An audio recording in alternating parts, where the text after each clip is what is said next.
Marks standing by. Simon, good evening to you. First, the big news. Michael Bloomberg, the former New York mayor, has gone, spending something in the region of $500 million. I presume people are doing the math in terms of how much that was per delegate.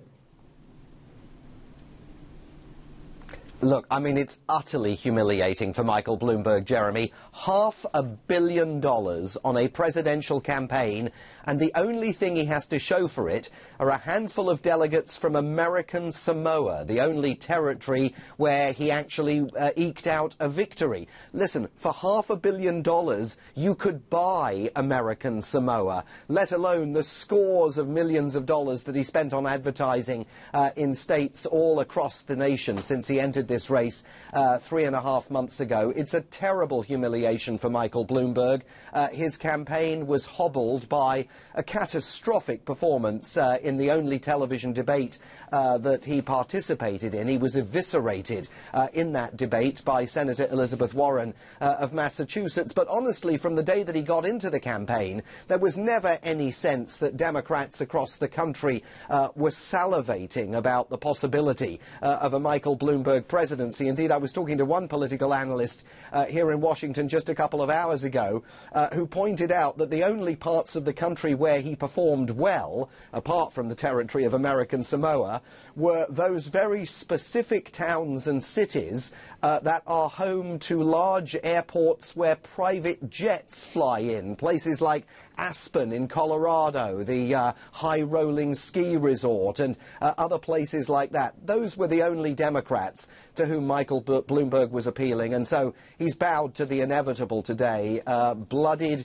humiliated, and a little bit less well-off than he once was. But someone who is very well off tonight, Simon Marks, is Joe Biden. One commentator saying that the turnaround is remarkable. I think I heard the phrase from joker to juggernaut. And if he winds up, though, as the Democratic nominee, he's going to owe a massive debt of gratitude to black voters.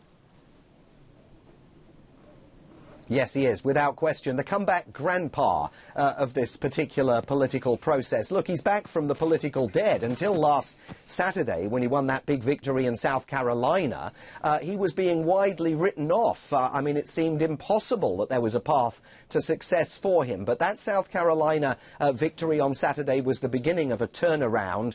And in the victories that he won on Super Tuesday, as the results came in last night, it was absolutely clear that the support of African-American voters was critical to his success, particularly across the southern states where primaries and caucuses were being held last night. And the reality of life, Jeremy, is that for anyone who wants to be the Democrats' presidential candidate, if you don't have a strategy for securing African-American support, you're in big trouble. And Bernie Sanders doesn't have a strategy for securing that support. Tangentially, it's also just worth mentioning there has been a bit of a South Africa controversy dogging Joe Biden in the last few days. He made a claim on the campaign trail last week that he was arrested by police when he attempted to make a visit to Nelson Mandela on Robben Island. He has now conceded that he wasn't arrested. He says that he was briefly detained by South African security personnel during the apartheid era.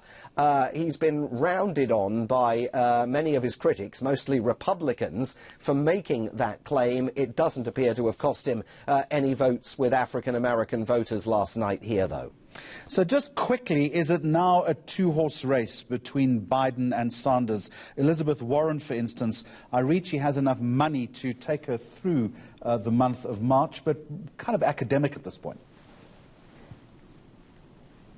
Yeah, it is. Look, I mean, she's had a remarkable run, but she couldn't even finish in first or second place in her home state of Massachusetts. So she can stay in. She can continue being a viable presence in the remaining primaries and caucuses to come. But absolutely, this is a two-horse race: Sanders versus Biden.